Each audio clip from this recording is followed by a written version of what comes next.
কাজ করতে পারে।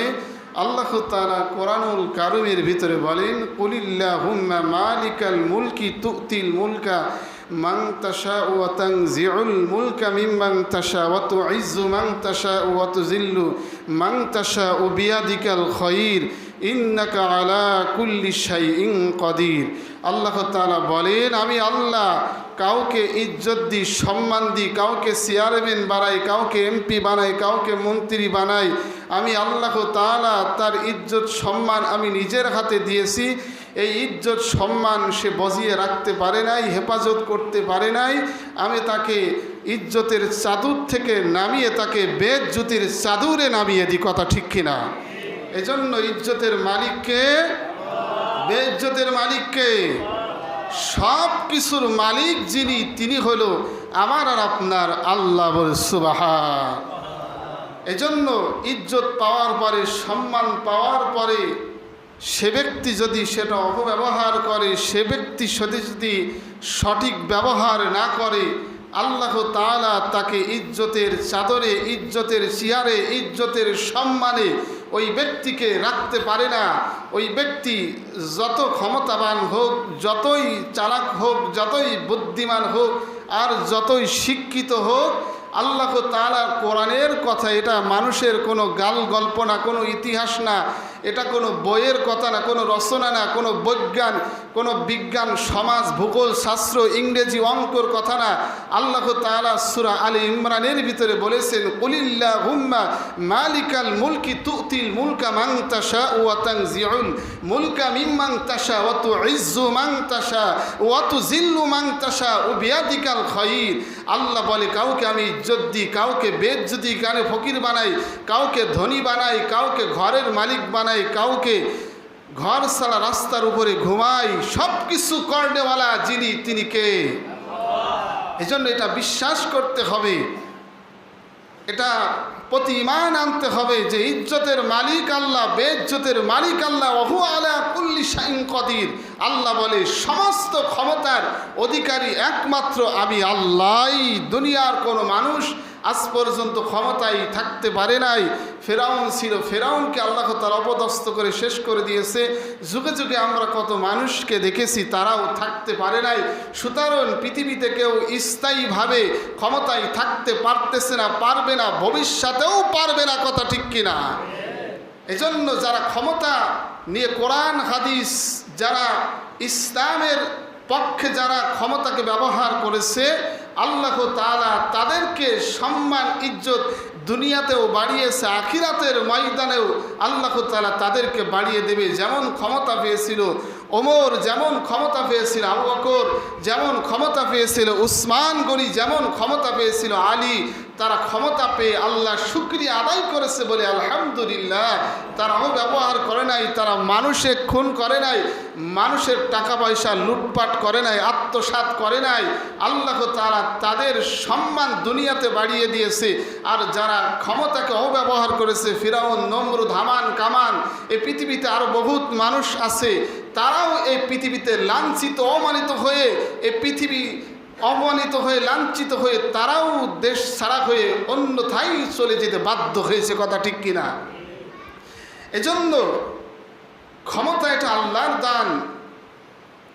এজন্য আমরা এই পৃথিবীর মানুষ, এই বাংলাদেশ অলি আল্লাহর দেশ, এই বাংলাদেশ টুপিওয়ালার দেশ, এই বাংলাদেশ নামাজিওয়ালার দেশ, এই বাংলাদেশ কোরআনের দেশ, এই বাংলাদেশ কালিমার দেশ। আমরা এই বাংলাদেশে এমন একজন মানুষকে দেখতে চাই যার ভিতরে নবীর আদর্শ আছে, যার ভিতরে কোরআনের আদর্শ আছে, যার ভিতরে কালিমার আদর্শ আছে, যার ভিতরে সুদ থাকবে, ঘুষ থাকবে, পাপাচার থাকবে, খুন থাকবে, দেশের সম্পদ আরেক দেশে লুটপাট করে পাপাচার করবে, আত্মসাৎ করবে, এমন মানুষকেই বাংলাদেশের মানুষ দেখতে চাই না। কথা ঠিক কিনা? এজন্য বাংলাদেশটা আল্লাহওয়ালার দেশ, বাংলাদেশ পীরের দেশ, বাংলাদেশ নামাজিওয়ালার দেশ। এই বাংলাদেশে কোনো খারাপ মানুষকে মানুষ দেখতে চাই না। কথা ঠিক কিনা? আল্লাহ তাআলা সোনার বাংলাদেশের মানুষকে কবুল আর মঞ্জুর করুক। সকলে বলি আমিন। সে কথাই হাদিসের ভিতরে নবীজি বলেছেন, আমাদের দেশে বহুত গুজব ছাড়াই যে কিয়ামত হয়ে যাবে অমুক দিন দেশ শেষ হয়ে যাবে, এই বাংলাদেশ পৃথিবী আর থাকবে না, সে কথাই নবীজি হাদিসের ভিতরে বলেছেন, লা তাকুমুস সাআতু হাত্তা ইউকালা ফিল আরদি আল্লাহ আল্লাহ। এই পৃথিবীতে, এই ভূপৃষ্ঠে যতদিন পর্যন্ত একজন আল্লাহওয়ালা বললে মুসলমান থাকবে, এই পৃথিবীতে একজন মুসলমান আল্লাহওয়ালা বলার মতো শব্দ তার জবানে থাকবে, ততদিন পর্যন্ত এই পৃথিবী কিয়ামত কায়েম হবে না। বল সুবহান। এই পৃথিবী শেষ হওয়ার কয়েকটি লক্ষণ আছে, এর মধ্যে এক লক্ষণ, এই পৃথিবীতে যখন ঈসা নবী আসবে, এই পৃথিবীতে ঈসা নবী আসার সাথে সাথে কোনো অমুসলিম, কোনো বিধর্মী, কোনো খ্রিস্টান, কোনো বৌদ্ধ, কোনো নাসারা, কোনো বেঈমান, কোনো সগলখোর, কোনো খুনি এই পৃথিবীতে থাকবে না। এই পৃথিবীতে সমস্ত মানুষ ইসলামের পরে কালিমার পথে, কোরআনের পথে চলে আসবে। সুবহান। 3 নাম্বার, এই পৃথিবী ধ্বংস হওয়ার কারণ হইতেছে সাফাহা পাহাড় নামে একটা পাহাড় সৌদি আরব, এই সাফা পাহাড়ের ভিতরে একটা জন্তু আছে, এই জন্তুটা এই পাহাড় ফেটে কিয়ামতের আগে বাইর হবে। বাইর হয়ে এই পৃথিবীর এই প্রাণীটা, এই পাহাড়ের ভিতরে যে প্রাণীগুলো আছে, এই প্রাণীটা মানুষের মতো কথা বলতে থাকবে এবং মানুষকে কালিমার দাওয়াত, মানুষকে নামাজের দাওয়াত দিতে থাকবে। বলুন সুবহান। 4 নম্বর কারণ, এই পৃথিবীতে কিয়ামত হবে ওই সময়, এখন যেদিক থেকে সূর্য উঠতেছে পূর্ব দিক থেকে আর সূর্য উঠবে না, পশ্চিম দিক থেকে যেদিন সূর্য উঠবে সেদিনই মনে করতে হবে কিয়ামত এখনই শুরু হয়ে যাবে। এই 4টি আলামত ব্যতীত যত গুজব ছাড়াই বৈজ্ঞানিক, যত শিক্ষিত মানুষ, অশিক্ষিত মানুষ, যে শ্রেণীর হোক না কেন, মানুষের গুজবে কোনো কান দেওয়া যাবে না।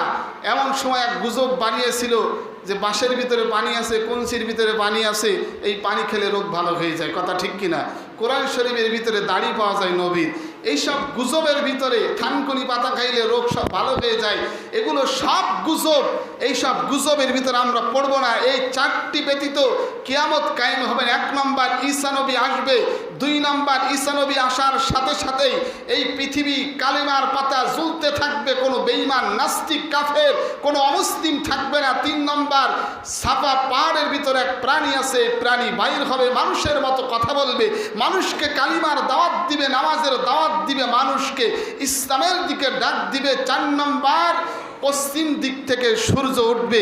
যতদিন পর্যন্ত এই 4টি জিনিস না হবে ততদিন পর্যন্ত এই পৃথিবী আল্লাহ ধ্বংস করবে না। 5 নম্বর কারণ হইতেছে, এই পৃথিবীতে যতদিন পর্যন্ত একজন মুসলমান, আমাদের মতো মুসলমান না, বাপদাদার থেকে আমরা যে মুসলমান পেয়েছি এই মুসলমান না, এমন মুসলমান যেই মুসলমান নামাজ পড়ে, কোরআন তেলাওয়াত করে, আল্লাহকে ডাকে, সুদ খাই না, ঘুষ খাই না, হারাম পথে যাই না, মানুষকে অন্যায়ভাবে হত্যা করে না, মানুষের সম্পদ অন্যায়ভাবে দখল করে না, এমন একজন মুসলমান এই পৃথিবীতে যদি থাকে, এই পৃথিবী ধ্বংস হবে না।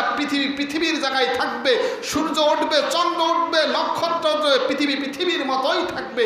বলুন সুবহানাল্লাহ। এজন্য যে আল্লাহ তাআলা আমাদেরকে কবুল করেছে, যে আল্লাহ তাআলা আমাদেরকে এখনো হায়াত বৃদ্ধি করে দিয়েছেন, আমরা এই পৃথিবীতে বহুত কিছু দেখেছি, আরও সামনে দেখব, দেখার এখনো শেষ নেই। কথা ঠিক কিনা? এজন্য আল্লাহ তাআলার কাছে বেশি বেশি দোয়া করতে হবে, আল্লাহ তাআলার কাছে বেশি বেশি প্রার্থনা করতে হবে, আল্লাহ তুমি এমন একজন মানুষ আমাদের এই বাংলাদেশে দাও, যেই মানুষকে দেখলে মানুষ নামাজের দিকে যায়, যেই মানুষকে দেখলে মানুষ কোরআনের প্রতি আগ্রহ হয়, যেই মানুষকে দেখলে মানুষ মসজিদমুখী হয়, এমন একজন মানুষকে তুমি আল্লাহ রাষ্ট্রের প্রধান বানিয়ে দাও। বলুন আমিন। আমরা কোনো বেঈমান, কোনো নাস্তিক, কোনো সুদখোর, কোনো ঘুষখোরকে, কোনো খুনিকে, কোনো অপরাধীকে, কোনো লুটপাট সম্পদ আত্মসাৎকারীকে আমরা এই বাংলাদেশে দেখতে চাই না। আমরা দেখতে চাই যার ভিতরে কালিমা আছে, যার ভিতরে নামাজ আছে, যার ভিতরে রোজা আছে, যার ভিতরে কোরআনের কথা আছে, এমন একজন মানুষকে আমরা দেখতে চাই। আল্লাহ তাকে কবুল আর মঞ্জুর করুন। সকলে বলি আমিন। এজন্য ওমর রাদিয়াল্লাহু তাআলা আনহুর কাছে যখন ঘটনা আসলো, ওমর রাদিয়াল্লাহু তাআলা আনহু যখন কাফেরদের মজলিসে বসেছিল, কাফেরদের মজলিসের ভিতরে সর্দার বলতে লাগলো যে মুহাম্মাদের কল্যাণকে আনতে পারবে তাকে 100 উট উপহার দেওয়া হবে। দেখেন, আল্লাহর পথে থাকলে, ইসলামের পথে থাকলে, কোরআনের পথে থাকলে, নামাজের পথে থাকলে, কালিমার পক্ষে থাকলে কি হয়, এর পুরস্কার আল্লাহ তাআলা কি দেয়। ওমর রাদিয়াল্লাহু তাআলা আনহু যখন শুনতে পেল 100 উট নবীজির মাথা যে আনতে পারবে তাকে পুরস্কার দেওয়া হবে, ওমর রাদিয়াল্লাহু তাআলা আনহু 100 উটের লোভে নবীজির মাথা নেওয়ার জন্য খোলা তরবারি হাতে নিয়ে ঘোড়ার পিঠে সওয়ার হয়ে রওনা হয়েছে। প্রতিমধ্যে একজন মানুষের সাথে একা হয়ে গিয়েছে। এই মানুষটা তখন বলতেছে, তুমি কোথায় যাইতেছ ওমর? বলতেছে, আমি নবীজির মাথা আনতে যাইতেছি।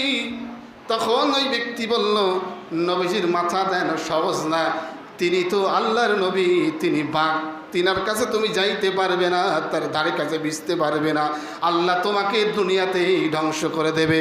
তখন ওমর বলল, তুই মনে হয় ইসলাম ধর্ম গ্রহণ করেছিস, তোকে আগে কতল করি।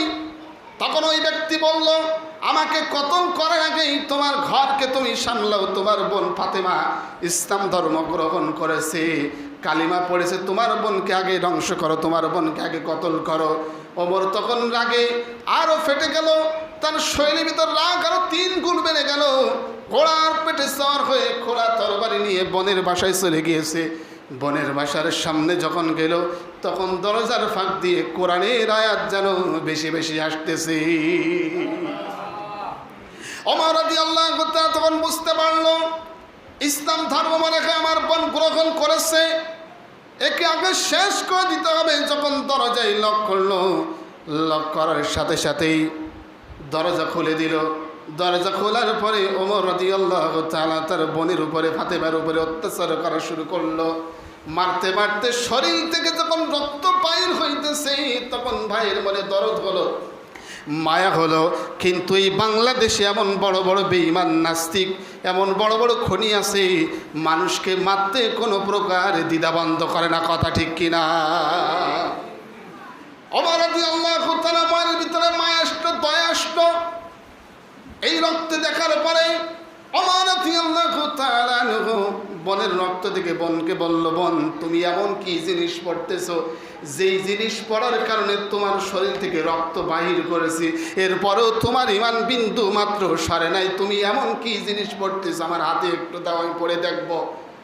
ওমর রাদিয়াল্লাহু তাআলা ফাতেমা বলল, না না ভাই, তোমার হাতে দেওয়া যাবে না, এটা এমন একটা গ্রন্থ, এটা এমন একটা কালাম, এই কালাম অজু ছাড়া পড়া যায় না, পবিত্র না করে পড়া যায় না। তখনও পর্যন্ত কোরআন পরিপূর্ণ নাজিল হয় নাই, কয়েকটা সূরা নাজিল হয়েছে। ওমর রাদিয়াল্লাহু তাআলা যখন বলল, ভাই তাড়াতাড়ি পবিত্রতা অর্জন করে আসো, তাড়াতাড়ি অজু করে আসো, অজু করে আসলেই আমি তোমার হাতে কোরআনের আয়াতগুলো, কোরআনের পৃষ্ঠাগুলো দিতে পারি। বলেন সুবহানাল্লাহ। ওমর রাদিয়াল্লাহু তাআলা অজু করে আসলো, পবিত্রতা অর্জন করে যখন কোরআনের আয়াতগুলো, কোরআনের পৃষ্ঠাগুলো তেলাওয়াত করতে লাগলো সূরা তাহা থেকে, ইন্নাস সাআতা আতিয়াতুন আকাতু উখফিহা লিতুজজা কুল্লু নাফসিন বিমা তাসআ।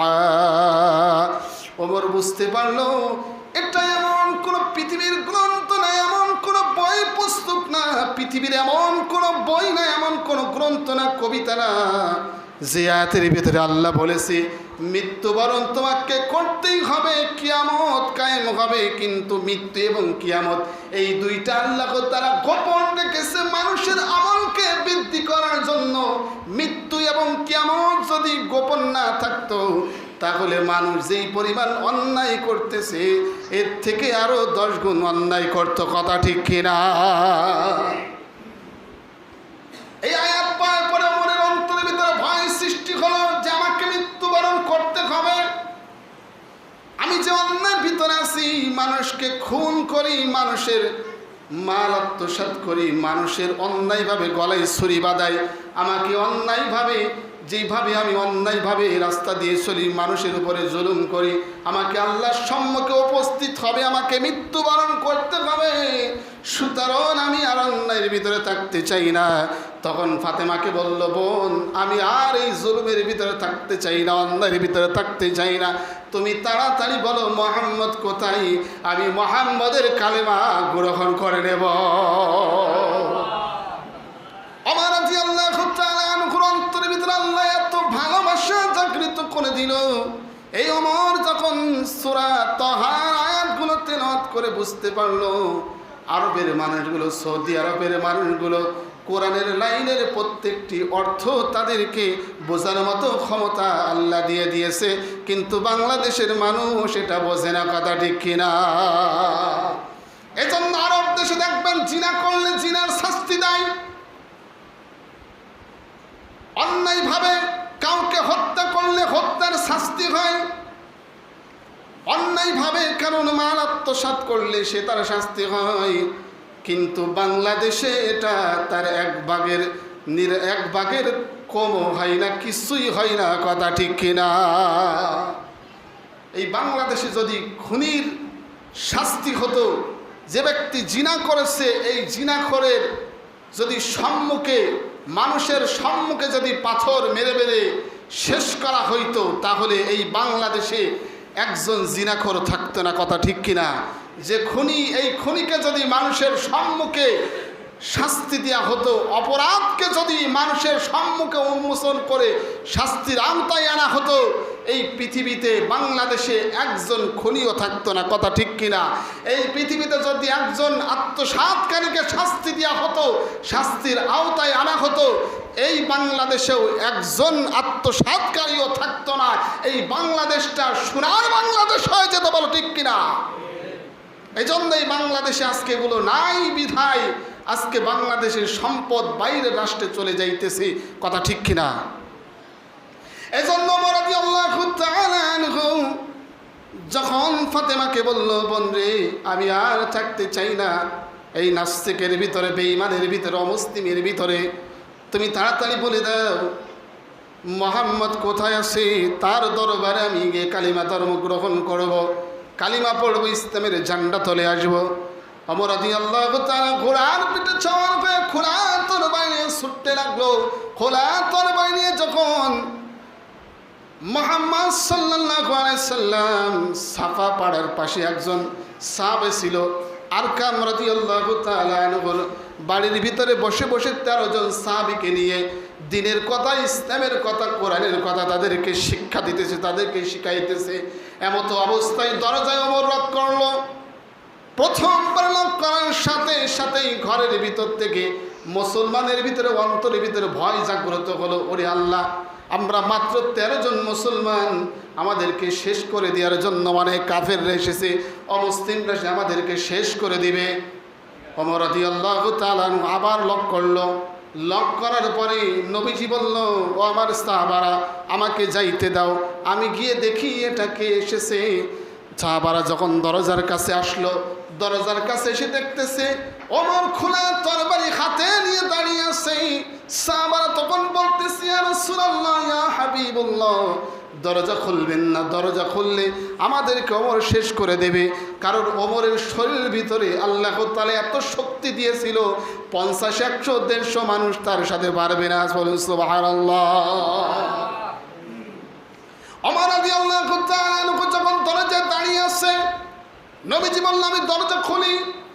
নবীজি ওই রাত্রে দোয়া করেছিল 3 জন মানুষের জন্য, 1 জন ওমর, 2 জন হলো আবু জেহেল, 3 নম্বর হলো আবু তালেব।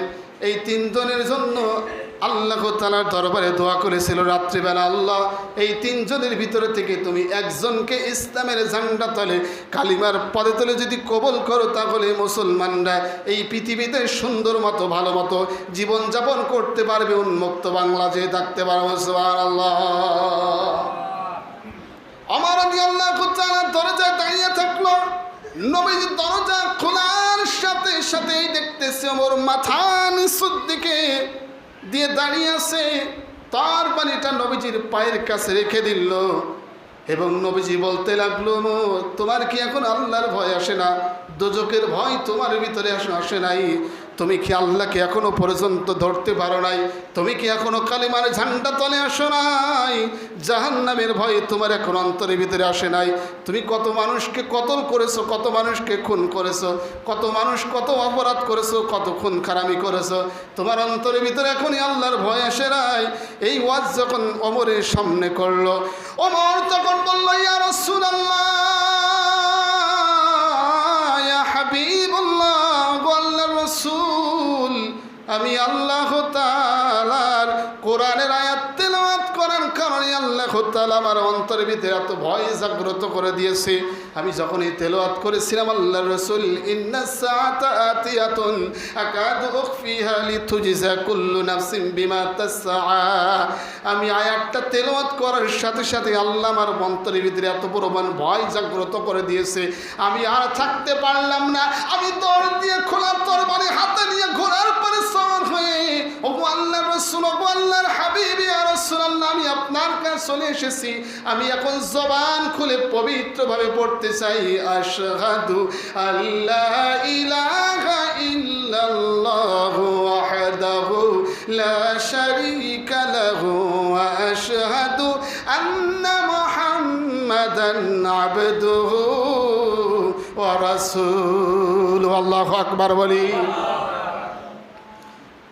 কালিমাতুশ শাহাদাত যখন ওমর পাঠ করলো, তখন মুসলমানের ভিতরে সাহস জাগৃত হলো। মুসলমান তখন বলতে লাগলো, ওমর যেহেতু কালিমা পড়েছে, আমাদের ভিতরে আর কোনো ভয় নেই, এখন থেকে আমরা প্রকাশ্যে কালিমার দাওয়াত দিতে পারি। বলুন সুবহানাল্লাহ। ওমরকে তখন সাহাবা কেরাম বলতে লাগলো, ওমর, তুমি এত তাড়াতাড়ি তোমার দলের ভিতরে, তুমি মহল্লার ভিতরে, গ্রামের ভিতরে, মক্কায় তুমি এত তাড়াতাড়ি ইসলামের দাওয়াত দিও না, কারণ দাওয়াত দিলে তোমাকে শেষ করে দেবে। কারণ আমরা মুসলমান মাত্র 13 থেকে 14 জন। এখন যদি তুমি কালিমার দাওয়াত দাও, ইসলামের দাওয়াত দাও, তুমি ভালো কথা বলো, তাহলে তোমাকে শেষ করে দিতে পারে। ওমর তখন জবাব দিল, আমি ওমরকে তারা ভালো মতোই চেনে, আমি ওমরকে তারা ভালো মতোই জানে। ওমর কেমন ওমর, এই ওমরের সামনে আসার মতো কারোর সাহস নাই। ওমর মক্কার পাশে যেখানে কাফের মুশরিকরা, বেঈমানরা, নাস্তিকরা যেখানে বৈঠক করত, পরামর্শ করত, সেই বৈঠকের পাশে গিয়ে বলতেছে, কে আসো, আজকে আসো ওমরের সম্মুখে, কে আসো তার সন্তানকে এতিম বানাইতে, কে আসো তার মা বাবাকে নিঃসন্তান বানাইতে, কে আসো তার স্ত্রীকে বিধবা বানাইতে, আসো আমার সামনে। এই ঘোষণা তখন দিল। ঘোষণা দেওয়ার সাথে সাথেই একজন কাফের বেঈমান অমুসলিম থাকতে পারল না, প্রত্যেকেই তাদের নিজ ঘরে ছুটতে লাগলো। সেখান থেকে আল্লাহ ইসলামের বিজয় দান করেছে। বলুন সুবহানাল্লাহ। এজন্য ইসলামটা, কালেমাটা, মুসলমানটা এত সহজে আসে নাই। সাহাবা কেরাম যেই পরিমাণ রক্ত ঝরিয়েছে, যেই পরিমাণ এই দেশের জন্য, এই পৃথিবীর জন্য কষ্ট মেহনত করেছে, ওই কষ্টের 3 ভাগের 1 ভাগ যদি আমরা করতাম, তাহলে এই পৃথিবীটা সোনার পৃথিবী হয়ে যেত। কথা ঠিক কিনা? এজন্য এই পৃথিবী, এই বাংলাদেশ যেন সোনার বাংলাদেশ হয়ে যায়। এই বাংলাদেশে আমরা আর দেখতে চাই না মানুষের রক্ত। এই বাংলাদেশে আমরা দেখতে চাই না আর কোনো অন্যায় অবিচার। এই বাংলাদেশে আমরা দেখতে চাই একজন সুন্দর আদর্শবান নেতা। কথা ঠিক কিনা? যেই নেতা পাইলে এই বাংলাদেশের মানুষ আদর্শবান হয়ে যায়, যেই নেতা থাকলেই বাংলাদেশটা সোনার বাংলাদেশ হয়ে যায়, এমন নেতাকে আল্লাহ তাআলা এই বাংলাদেশে কবুলার মঞ্জুর করুক। সকলে বলি আমিন। আসলে এই বাংলাদেশের অবস্থা খুবই ভয়াবহ। আমরা প্রত্যেকেই দোয়া করি আল্লাহ তাআলা যেন এই বাংলাদেশকে সোনার বাংলাদেশ বানিয়ে দিক। এই বাংলাদেশের মানুষের আগে যেই শান্তি ছিল, এই শান্তি আর থাকবে না। এই শান্তি আর থাকবে না। প্রকাশ্যে রাস্তার উপরে মহিলাদের সাথে জিনা, বেবিচার, ধর্ষণে লিপ্ত হয় মানুষ। কথা ঠিক কিনা? কারণ শান্তি উঠে গিয়েছে, শান্তি আর থাকবে না। এই বাংলাদেশ যেই শান্তি ছিল, এই শান্তির কাজ আস্তে আস্তে বন্ধ হয়ে যাইতেছে। ভবিষ্যতেও আমরা দেখতে পারবো বাংলাদেশের অবস্থা কি ভয়াবহ হয়। এজন্য আমরা প্রত্যেকেই প্রাণ খুলে দোয়া করব আল্লাহ তাআলার কাছে কাকুরি মিনতি করব আল্লাহ তাআলা যেন বাংলাদেশকে সুন্দর মতো ভালো মতো থাকতে পারে। আমরা যারা আমলিগ করি, যারা বিএমপি করি, যারা জামাত করি, যারা শিবির করি, যার যেটা ভালো লাগে সে সেটা করবে। কেউ আর্জেন্টিনার সাপোর্ট করে, কেউ ব্রাজিল সাপোর্ট করে, কেউ নেইমারকে সাপোর্ট করে, কেউ মেসিকে সাপোর্ট করে। আপনি যেটাই সাপোর্ট করেন সেটা আপনার ভাত দেবে না, কথা ঠিক কিনা? আপনার কর্ম আপনাকেই করে খেতে হবে। বিএমপিকে সাপোর্ট করলে আপনার টাকা দেবে না, আমলিগকে সাপোর্ট করলে আপনার টাকা দেবে না, জামাত ইসলামকে সাপোর্ট করলে আপনার টাকা পয়সা দেবে না, আপনার সুন্দর ঘর বাড়ি করে দেবে না। শিবিরকে সাপোর্ট করলে আপনার সুন্দর ঘর বাড়ি করে দেবে না।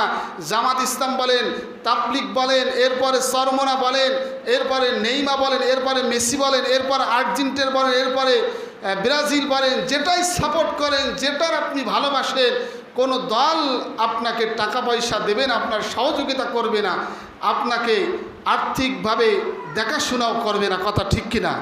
কথা কি বেলাইনে বললাম? কেউ আপনার পাশে দাঁড়াইবে না। সুতরাং আপনি যদি নামাজি হয়ে যান, আপনি যদি কোরআনওয়ালা হয়ে যান, আপনি যদি কালিমা খাওয়া হয়ে যান, আপনি যদি আল্লাহ ভীরু হয়ে যান, আপনি যদি খোদা ভীরু হয়ে যান, আল্লাহ তাআলা আপনাকে অনন্তকালের জন্য যে জান্নাত দান করবে, এই জান্নাতের অধিকারী আপনি ছাড়া অন্য মানুষ হইতে পারবে না, কথা ঠিক কিনা? আর আপনি যদি অন্যায়ের ভিতরে থেকে অন্যায় কাজ করতেই থাকেন আর এই অবস্থায় মৃত্যুবরণ করেন, তাহলে আপনার জন্য ডাইরেক্ট জাহান্নাম, কথা ঠিক কিনা? এই জন্য প্রত্যেকের অনুরোধ করি, যেটাই করেন, যেই দল সাপোর্ট করেন, যেই দলের ভালোবাসায় আসেন, আল্লাহর দিকে ধাবিত হন, নামাজ পড়েন, কোরআন তেলাওয়াত করেন, ভালো কাজ করেন, এটার দ্বারাই ফায়দা হবে, দুনিয়াতেও ফায়দা, আখিরাতেও ফায়দা। এই ফায়দা আমরা প্রত্যেকেই যেন হাসিল করতে পারি, এই ফায়দা নিয়ে যেন আমাদের জীবন যেমন আমরা করতে পারি, আমরা যেন কোরআনের সাথে, নামাজের সাথে, নেকির কাজের ভিতরে, মসজিদের সাথে, মাদ্রাসার সাথে তলেবে এলেমদেরকে ভালোবাসতে পারি, মসজিদের ইমামকে ভালোবাসতে পারি, টুপিওয়ালাদেরকে মহাব্বত করতে পারি, নামাজিওয়ালাদেরকে মহাব্বত করতে পারি, দাড়িওয়ালাদেরকে মহাব্বত করতে পারি, মুখে যেন দাড়ি রাখতে পারি, টুপি মাথায় দিয়ে যেন নামাজ পড়তে পারি, 5 ওয়াক্ত নামাজ যেন মসজিদে এসে পড়তে পারি। আল্লাহ তাআলা আমাদেরকে এইভাবেই কবুল আর মঞ্জুর করুক, সকলে বলি আমিন। আমরা কারোর বিপক্ষে যাইতে চাই না, আমরা চাই এই বাংলাদেশটা সুন্দর মতো থাকুক। আপনার পাশের একজন মানুষকে আপনি বাড়ি ঘর জ্বালিয়ে পুড়িয়ে সারকার করে দিয়ে তাকে খুন করলেন, এটার দ্বারাই কোনো ফায়দা নাই, কোনো লাভ নাই। এই মানুষটাকে খুন করার পরে বাড়ির পাশের মানুষটাকে, প্রতিবেশীকে, বন্ধুকে, ভাইকে শেষ করে দেওয়ার পরে এই মানুষই আপনার কাজে লাগবে, এই মানুষই আপনার জানাজাই লাগবে, এই মানুষই আপনার পাশে দাঁড়াইবে। এই নড়িয়ার মানুষকে কতল করে দেওয়ার পরে, শেষ করে খুন করার পরে শরীয়তপুরের মানুষ আসবে না জানাজিতে, নড়িয়ার মানুষই থাকবে, কথা ঠিক কিনা? এজন্য আমরা চাই সোনার বাংলাদেশটা যেন সুন্দর মতো, ভালো মতো মানুষ যেন বসবাস করতে পারে, মানুষ যেন সুন্দর মতো ঘুমাইতে পারে, মানুষ যেন সুন্দর মতো যাতায়াত করে পারে, মানুষ যেন সুন্দর মতো তাদের জীবনযাপন করতে পারে। আল্লাহ তাআলা প্রত্যেকটি মুসলমানকে এইভাবেই কবুল আর মঞ্জুর করুক, সকলেই বলি আমিন। আল্লাহ